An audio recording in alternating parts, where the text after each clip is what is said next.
Καλησπέρα και πάλι, επιστρέψαμε, είμαστε εδώ, συνεχίζουμε το τελευταίο μέρος της εκπομπής μας. Είναι μαζί μας η κυρία Γεωργία Φάσου, η οποία είναι συνταξιούχος δημοσιογράφος, ακτιβίστρια για τα ανθρώπινα δικαιώματα και αφήνω τελευταίο το υποψήφιο περιφερειακή σύμβουλος με την Πράσινη Κοινωνική Πελοπόννησος. Καλώς ήρθες, Γεωργία. Καλησπέρα, Δέσποινα. Καλησπέρα σε όλους.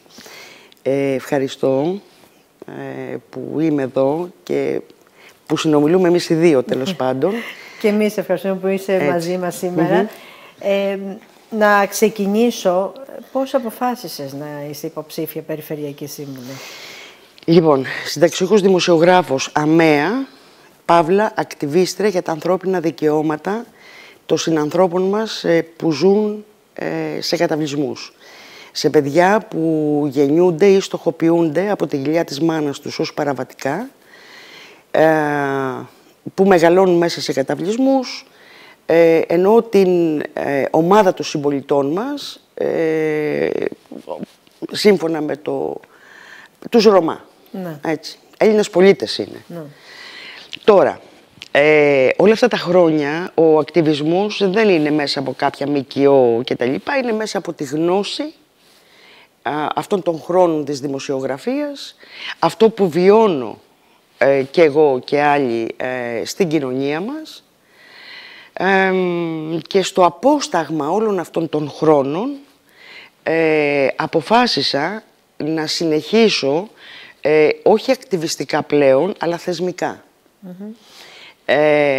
Διότι ήταν πολύ μεγάλη μοναξιά στο ταξίδι αυτό του ακτιβισμού, οπότε κάποιοι άνθρωποι, και ο στόχος είναι να ξεκινήσουμε να κάνουμε ένα δίκτυο πολιτών σε όλη την Ελλάδα, όχι γιατί είμαστε ιδιαίτερα ευαίσθητοι, όλοι οι άνθρωποι είναι ευαίσθητοι, και να ξεκινήσουμε από τα μικρά, από το μικρό κοσμό μας, από τη γειτονιά μας. Έτσι λοιπόν, μετά από την πρόσκληση της Δήμητρας της Λιμπεροπούλου, είπα ναι, δεν ήθελα να εμπλακώ με κανένα κόμμα, είναι πέρα και πάνω από τα κόμματα, και ό,τι μπορώ να προσφέρω να το κάνω. Και φυσικά έχω διευρύνει λίγο τα ανθρώπινα δικαιώματα, είναι και η κοινωνική πρόνοια και φυσικά είναι το αναπηρικό κίνημα. Ναι. Ήδη μελετάω αυτή την περίοδο, παρόλο που γνωρίζω κάποια πράγματα, αλλά θέλει πάρα πολύ γνώση, όλους τους νόμους, ό,τι αφορά το αναπηρικό κίνημα που συνδέεται και με την κοινωνική πρόνοια.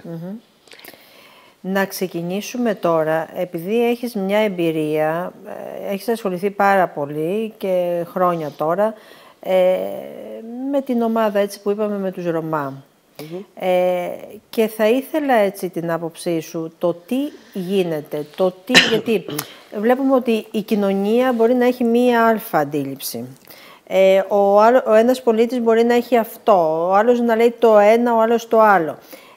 Εσύ, μέσα από αυτά τα χρόνια που έχεις περάσει, έχεις βιώσει καταστάσεις, σε έχουμε δει πάρα πολλές φορές και μέσα από φωτογραφίες να είσαι σε καταβλισμό, να περνάς μαζί με τους ανθρώπους αυτούς, Πάσχα, Χριστούγεννα, γιορτές, να μιλάς μαζί τους, να ακούς τα προβλήματά τους.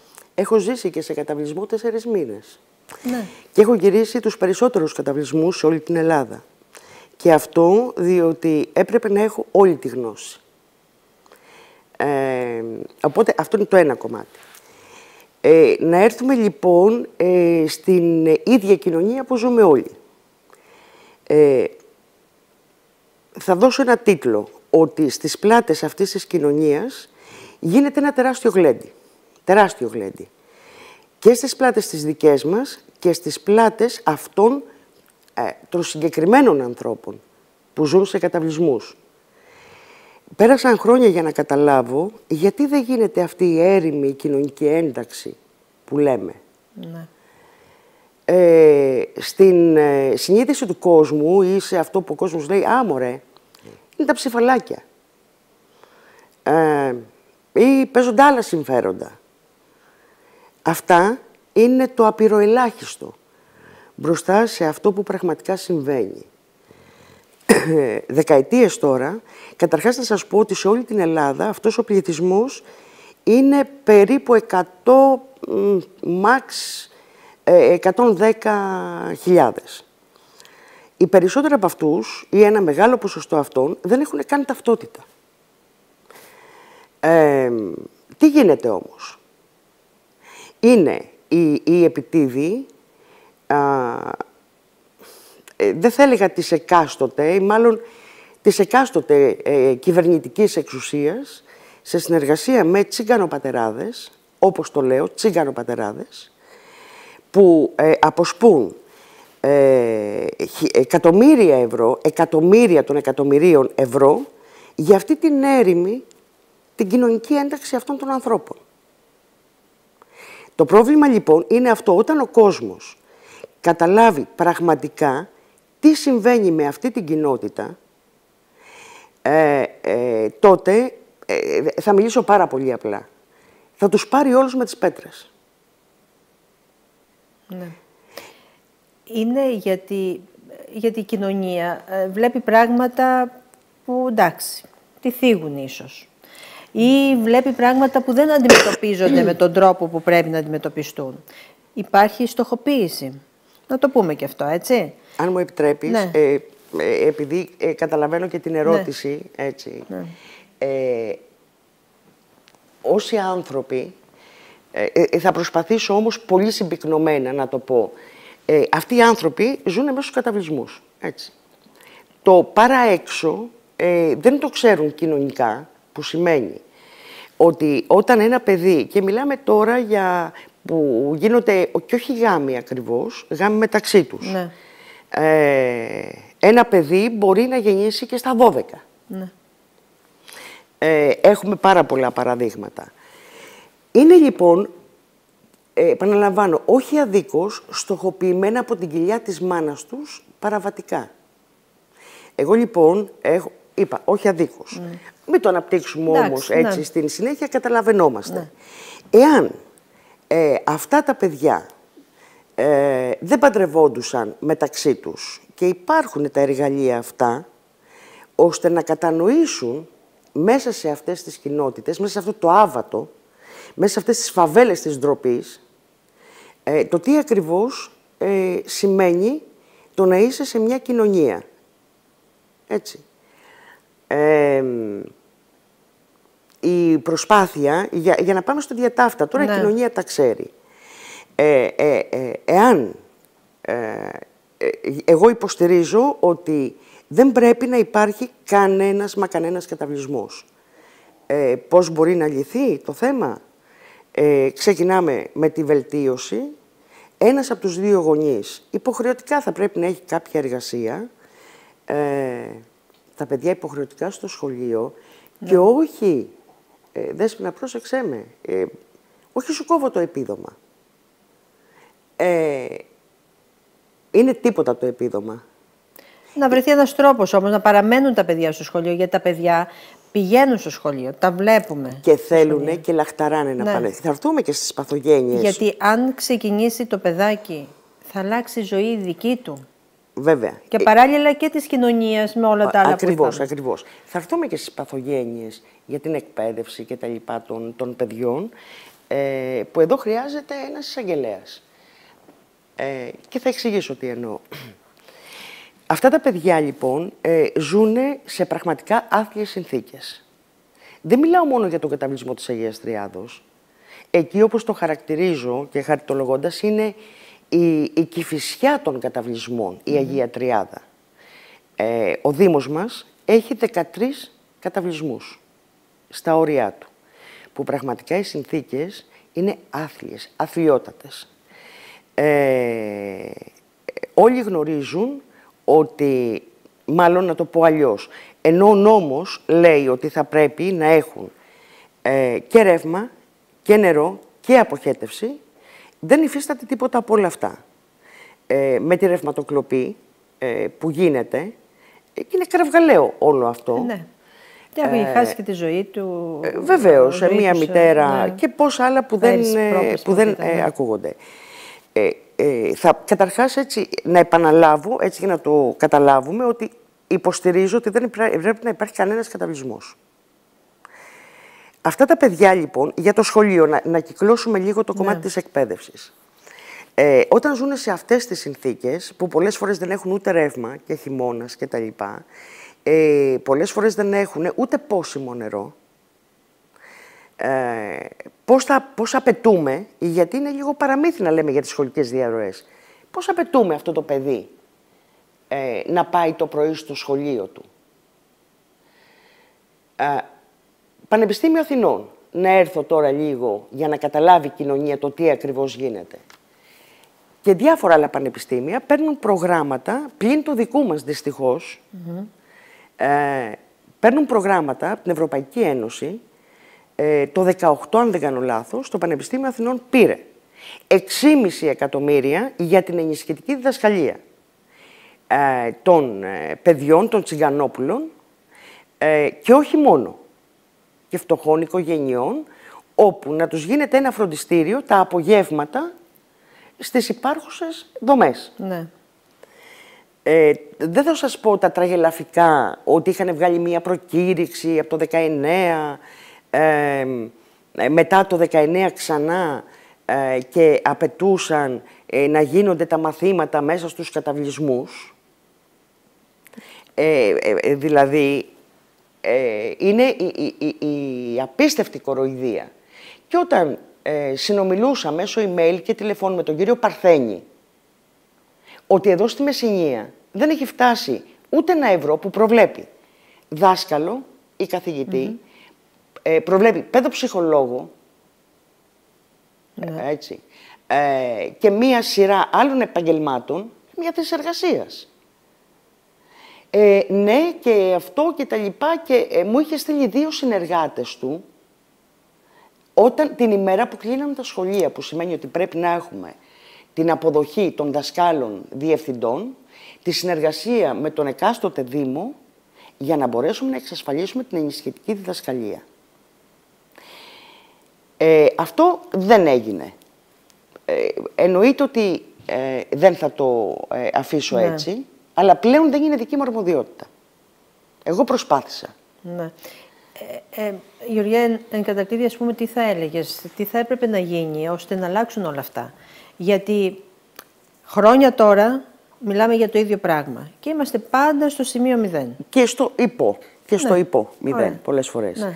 Λοιπόν, καταρχάς λέω ότι η ένταξη αυτού του πληθυσμού είναι θέμα εθνικό.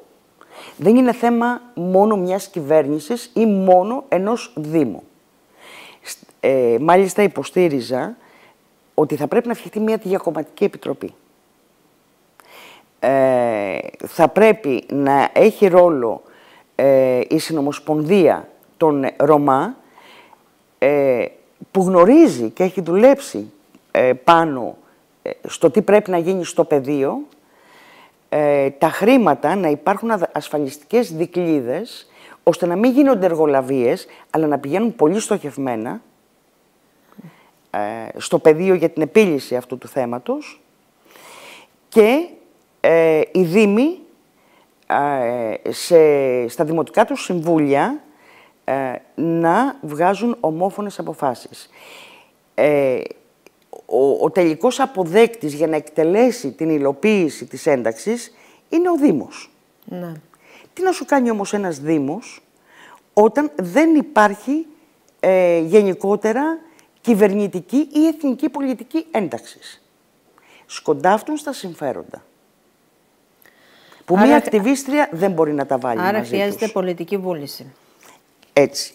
Και μία ακτιβίστρια δεν μπορεί να τα βάλει μαζί τους. Θεσμικά όμως, γι' αυτό αποφάσισα, για να κυκλώσω την ερώτηση, αποφάσισα ναι με τη Δήμητρα τη Λιμπεροπούλου, όπου είναι ένας άνθρωπος που ξέρει να μάχεται, μόλις, επειδή με παρακολουθούσε, και είπαμε ότι θα πρέπει τουλάχιστον αυτά τα 3, είναι πάρα πολλά τα θέματα, εννοείται, όμως αυτά τα 3 που Ρωμά, κοινωνική πρόνοια, ΑΜΕΑ, αναπηρικό κίνημα, να μπορέσουμε, όποιος κι αν είναι, μακάρι να μας κάνανε εμάς περιφερειάρχες. Ναι. Δυστυχώς εμείς δεν έχουμε τους κομματικούς μηχανισμούς και ούτε τους θέλουμε. Έχουμε όμως τον κόσμο.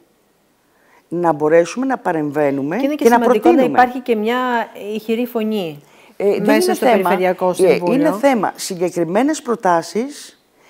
Το τρίπτυχο το δικό μου είναι φαντασία, γνώση, γνώση, γνώση και βούληση. Ναι. Να πούμε όμως και για το αναπηρικό κίνημα. Ναι. Πώς είναι τα πράγματα, γιατί μπορεί να ξεκινάμε από το θέμα της προσβασιμότητας μέχρι χίλια άλλα δύο, ναι. Έτσι. Άλλη πονεμένη ιστορία. Αυτή την περίοδο μελετάω λοιπόν το κομμάτι της αναπηρίας, του αναπηρικού κινήματος.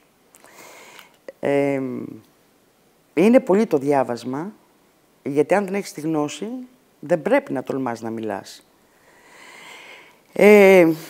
Να ξεκινήσουμε όμως από τα απλά, τα πολύ απλά, τα καθημερινά. Βάσει νόμου, πρόσβαση πρέπει να έχει και στην τελευταία κοινότητα μιας πόλης, ακόμα και αν είναι ένας πολίτης. Να μπορεί να βγαίνει από το σπίτι του, να πηγαίνει στην πλατεία του χωριού του, τέλος πάντων να κάνει ό,τι θέλει. Βέβαια. Αυτά δεν υπάρχουν. Και δεν έχω ακούσει και κανέναν, ενώ επί της ουσίας, είτε περιφερειακός σύμβουλος, είτε δημοτικός σύμβουλος, είτε η επικεφαλής αυτών, τόσα χρόνια που υπήρχαν και κονδύλια και τα οποία από έλλειψη γνώσης τα άφησαν να χαθούν. Δεν αξιοποιήθηκαν. Ούτε για τους Ρωμά, ούτε για το αναπηρικό κίνημα, ούτε για την κοινωνική πρόνοια. Είναι δυνατόν σε μία ολόκληρη Μεσσηνία να έχουμε μόνο δύο δομές, τη στέγη της Εκκλησίας και το γυροκομείο της Εκκλησίας, βεβαίως υπάρχουν και ιδιωτικές, στην ιδιωτική όμως... Δεν μπορεί να πάει οποιοσδήποτε. Ακριβώς. Και τόσα χρόνια, ενώ υπάρχουν κονδύλια, υπάρχουν προγράμματα, να μην υπάρχουν αυτές οι δομές. Ένας ηλικιωμένος, που μπορεί να μην έχει παιδιά, αλλά και να έχει παιδιά, ακόμα χειρότερο, με την έννοια ότι το παιδί έχει κάνει την οικογένεια, έχει άλλες υποχρεώσεις, έχει άλλα βαρύδια, αλλά επειδή είναι και το φιλότιμο του Έλληνα, και ευτυχώς στην πλειοψηφία τα παιδιά φροντίζουν τους γονείς, αλλά φανταστείτε τι βαρύδι είναι αυτό. Ενώ εάν υπήρχε μία δομή που να φροντίζει με αξιοπρέπεια αυτούς τους ανθρώπους, θα είμαστε μια κοινωνία που εγώ αυτό είναι που ονειρεύομαι και φαντάζομαι και γι' αυτά αγωνίζομαι. Είναι και αυτό που λες, αλλά και το άλλο ότι όταν ένας γονιός έχει ένα παιδί με αναπηρία, και σκέπτεται όταν θα φύγω εγώ από τη ζωή, τι θα γίνει το παιδί. Ακριβώς. Επίσης, είναι τραγικό. Επίσης δεν υπάρχουν ουσιαστικές δομές, ναι. Και ή μπορεί να υπάρχουν, ας πούμε, σε όλη την Πελοπόννησο, να είναι στην Πάτρα, ναι. Πλέον. Αυτά είναι τραγικά το 2023, όταν έχουν προβλεφθεί χρήματα. Γιατί αυτός που εκλέγεται δεν έχει τη γνώση, δεν έχει τη διάθεση, έχει την έπαρση της καρέκλας. Λοιπόν, είναι φοβερό.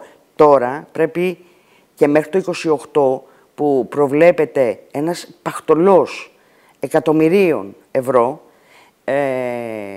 όλοι τους, κανένας δεν τα ξέρει όλα. Είδατε τι σας είπα πριν, εγώ τώρα μελετάω για το αναπηρικό κίνημα. Ναι. Λοιπόν, να καθίσουν, να μελετήσουν, είτε είναι περιφερειακό σύμβουλος. Και να ασχοληθούν ουσιαστικά. Ακριβώς, και να μάθουν να ακούνε. Βεβαίως ουσιαστικά, και επειδή δεν είμαστε και τεχνοκράτες, λοιπόν, όποιος εκλεγεί περιφερειάρχης ή δήμαρχος, όχι να έχει συμβούλους, να έχει ανθρώπους που γνωρίζουν αυτό το άθλημα. Το πώς εξασφαλίζω τα κονδύλια και υλοποιώ. Δηλαδή αυτό που πρέπει να απαιτήσει ο κόσμος, γιατί οι εκλογές είναι δημοκρατία. Ναι. Αυτό λοιπόν που πρέπει να απαιτήσει τώρα είναι όχι ψηφίζω το φίλο του φίλου μου, πρέπει πρώτα να δει ποια είναι η θέση και η στάση του φίλου σου μέσα στην κοινωνία. Βέβαια. Σωστούς ανθρώπους για να πάει και μπροστά η περιφέρεια Πελοποννήσου. Ακριβώς. Την οποία πώς τη βλέπεις εσύ, Γεωργία? Είναι πολλά τα προβλήματα, μωρέ. Είναι πάρα πολλά.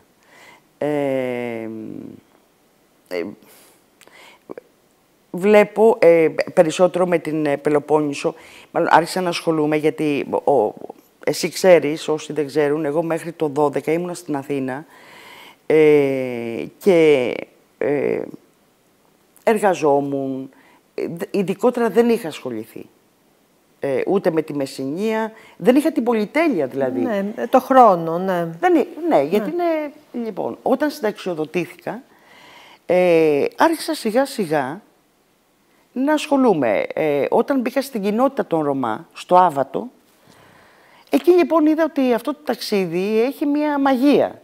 Και τη μαγεία της γνώσης και τα λοιπά. Έχει και βία. Έχει πολλά πράγματα μέσα. Γίνεσαι επικίνδυνος. Σε θεωρούν επικίνδυνο. Ναι. Γιατί τους χαλάς την πιάτσα. Αυτά που λέγαμε πριν, στα κονδύλια κτλ. Τα προβλήματα λοιπόν είναι πάρα πολλά. Χωριά που είναι ερημωμένα. Ενώ υπάρχουν ή μπορούν να υπάρξουν κίνητρα σε νέους ανθρώπους, ακόμα και Ρωμά, για τα λεγόμενα χωριά. Να, τώρα, μια ιδέα. Θα μπορούσε να φτιαχτεί, όχι όμως μόνοι τους, πάντα είπαμε, σε αυτή την κοινωνία ζούμε όλοι.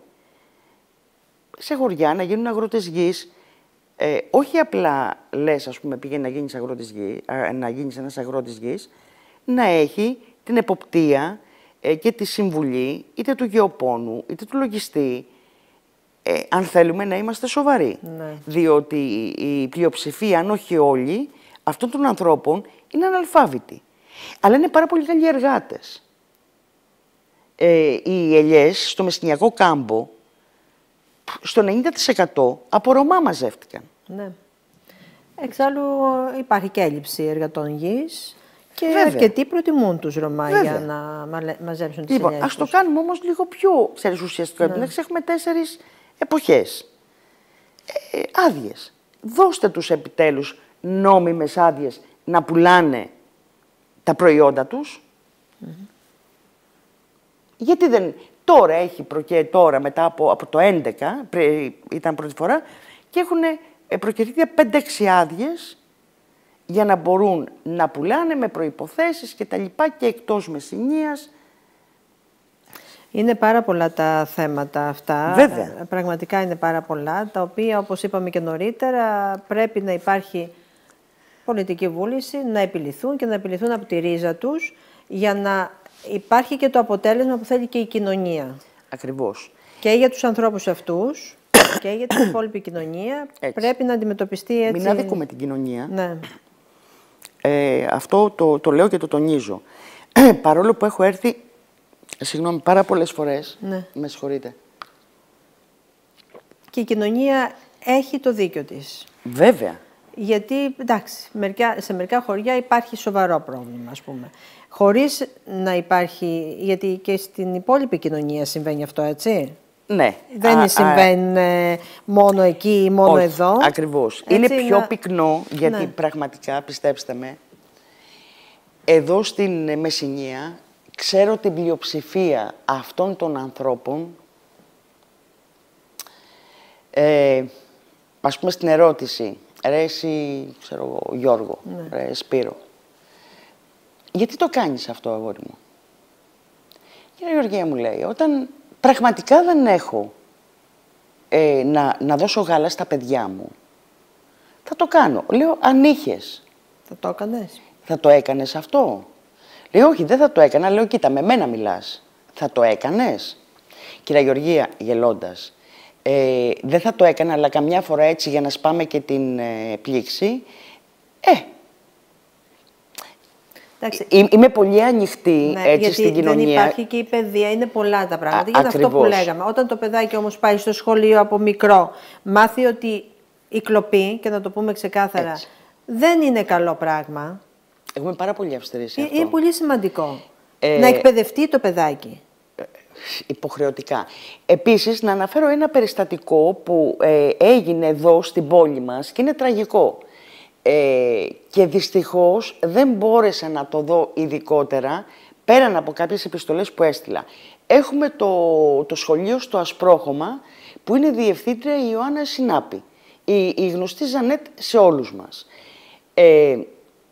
Μία εξαιρετική εκπαιδευτικός, που κρατούσε τα παιδιά και τις έκλεισαν ένα τμήμα, εκεί που λέμε και πασχίζουμε, μα θα πρέπει τα παιδιά να είναι στο σχολείο, γιατί είναι μια πολύ ειδική κατηγορία, με απόφαση της διευθύντριας προϊσταμένη της πρωτοβάθμιας εκπαίδευσης, με το έτσι θέλω, πάει και υποβαθμίζει το συγκεκριμένο σχολείο. Να κάνω μια παρένθεση εδώ, γιατί το είχαμε ρωτήσει σε συνέντευξη εδώ. Ναι. Για ποιο λόγο, λέει, δεν υπάρχει ο αριθμός των παιδιών που... Κάνει λάθος. Γι' αυτή είναι η αιτιολογία. Ναι, αυτή είναι μία... να προσπαθήσω λίγο να μην τις λέξεις μου και στην έκφρασή μου. Λοιπόν, είναι μία ρηχή δικαιολογία. Οφείλουμε, όσα παιδιά λοιπόν δεν είναι, ή οφείλουμε να πάρουμε παιδιά από το 16ο δημοτικό, που είναι στιβαγμένα περίπου 40-50 παιδιά, σε μια αίθουσα που πάνε στο σχολείο, δεν μαθαίνουν τίποτα, και εκεί τέλειωνε και λέμε ναι, τα παιδιά πάνε στο σχολείο. Δεν πάει έτσι. Λοιπόν, όφιλε ως προϊσταμένη διευθύντρια της πρωτοβάθμιας εκπαίδευσης να καλέσει και τους φορείς και τα λοιπά. Αν έχει πραγματικό ενδιαφέρον. Έτσι. Λοιπόν, εμείς είμαστε εδώ. Αρρωγοί είμαστε. Θελοντές είμαστε. Ναι. Να βοηθήσουμε λοιπόν και για να δούμε τι απαιτεί ο νόμος. Τι πάει να πει, είναι λίγα τα παιδιά. Ωραία, ας πάμε να μαζέψουμε και τα υπόλοιπα που είναι δεξιά και αριστερά στους δρόμους, και μη μου πείτε ότι δεν είναι δουλειά της, είναι και παρά είναι. Αν θέλουμε να είμαστε οι σωστοί άνθρωποι μέσα σε αυτή την κοινωνία. Πολλά τα ζητήματα. Στο συγκεκριμένο είπα και πάλι η άποψη της πρωτοβάθμιας εκπαίδευσης είναι αυτή, ότι ο μειωμένος αριθμός των παιδιών δημιούργησε έτσι την υποβάθμιση, η οποία δεν είναι ουσιαστική από ό,τι καταλάβαμε. Δεν είναι ουσιαστική ότι έκανε την υποβάθμιση, δεν είναι ουσιαστική, όχι, γιατί δεν είναι υποβάθμιση του σχολείου, δεν είναι υποβάθμιση ουσιαστική, λειτουργική, είναι λόγω έλλειψης παιδιών. Εν κατακλείδη, Γεωργία, πρέπει να γίνουν πολλά πράγματα. Γιατί είναι αυτό που είπαμε και νωρίτερα. Κάποια χωριά δεινοπαθούν με τις κλοπές. Κάποια άλλα παιδάκια ζουν, όπως είπε, σε άθλιες συνθήκες και δεν πάνε στο σχολείο τους. Και θα πάνε να κλέψουν. Και θα πάνε να κλέψουν. Για να κλέψουν. Και εκπαιδεύονται για να κλέψουν. Άρα η κοινωνία μας πρέπει να το δει διαφορετικά. Μόνο έτσι θα λυθεί το πρόβλημα. Και το διαφορετικό, Δέσποινα μου, είναι ότι δεν πρέπει να επιτρέψουμε άλλο να γίνεται αυτό το γλέντι, δηλαδή τα χρήματα, ό,τι χρήματα, να έρχονται στοχευμένα και μέσα στο πεδίο και για αυτούς τους ανθρώπους, με πολλές ασφαλιστικές δικλείδες. Π.χ. έχω προτείνει για να μην υπάρχουν, πού θα πάνε αυτοί οι άνθρωποι. Να αναφέρουμε την πυρμπίτα, έχουμε και να το κλείσουμε δευτερόλεπτα, έτσι, τηλεγραφικά, και θα καταλάβει ο κόσμος. Συζητάνε αυτή τη στιγμή να μεταφέρουν την εκάλη, την Κηφισιά των καταβλισμών. Έχουν εξασφαλίσει 2.300.000, γιατί λέει είναι καταπατημένη γη, που τώρα το θυμηθήκανε, όταν εγώ το 2019 που τους είχα καλέσει, αν θυμάσαι, Δέσποινα, όλους μέσα στον καταβλισμό, και είχα πει τότε ότι θα πρέπει να αποδοθεί, και υπάρχει και βίντεο, η γη στους ανθρώπους, και είναι ηθικό και πρέπον αυτοί οι άνθρωποι για όλα 30 χρόνια τότε καταπατημένης γης, πληρώνουν έμφυα, δεν μπορούν να αξιοποιήσουν τη γη τους, να τους δοθεί μία, έστω στοιχειοδός, μία αποζημίωση. Και αυτά δεν τα έλεγα από το μυαλό μου, τα είχα συνεννοηθεί τότε με τη Θεανότη Φωτίου και την ειδική γραμματέα από τα 75 εκατομμύρια που είχαν για τη Μεσσηνία, για να λύσουμε το θέμα, τα οποία χάθηκαν αυτά τα χρήματα, έτσι, ένα κονδύλι για αυτούς τους ανθρώπους. Και τώρα γίνεται ένα σόου και ερχόμαστε στην Πυρμπίτα και αφήνουμε τους άλλους 13 καταβλισμούς, που εκεί είναι το πιο σοβαρό πρόβλημα. Δεν είναι η Αγία Τριάδα, που στο κάτω-κάτω στην πλειοψηφία τους είναι και έμποροι, προσπαθούν να φτιάξουν, έχουν οικόπεδα. Όταν έγινε απογραφή, απέτησα καταγραφή ποιος έχει περιουσία, αλλά δεν έχουν όμως να περαιώσουν ένα σπίτι.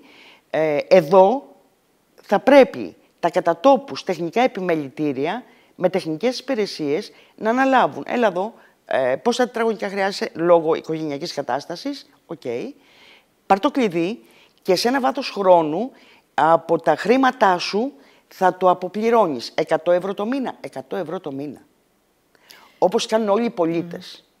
Πρέπει να γίνει κάτι για την τώρα. Πυρμπίτα, λοιπόν. Ναι, και για την Αγία Τριάδα, γιατί είναι κρίμα, όπως είπες και εσύ νωρίτερα, 30 χρόνια κάποιοι μην μπορούν να αξιοποιήσουν την περιουσία τους. Και από την άλλη να βρεθεί μια σωστή λύση και για τους ανθρώπους που βρίσκονται εκεί.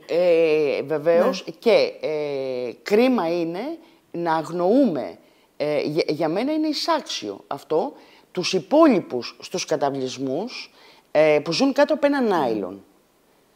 Ναι. Τώρα, τι λέω, τι προτείνω και όχι έτσι μόνη μου, γιατί έχω ρωτήσει τεχνοκρατικά πώς μπορεί να γίνει, πώς μπορούν να βρεθούν οι πόροι κτλ. Πυρμπίτα, λοιπόν, νούμερο 2, ένα τεράστιο εμπορικό κέντρο με τη συμμετοχή όλων των εμπόρων, όχι μόνο τσιγκάνων, κάθε Κυριακή μέσα να γίνονται εκδηλώσεις, να υπάρχει Λούνα Πάρκ και να το ονομάσουμε Πελοποννησιακό Παζάρι.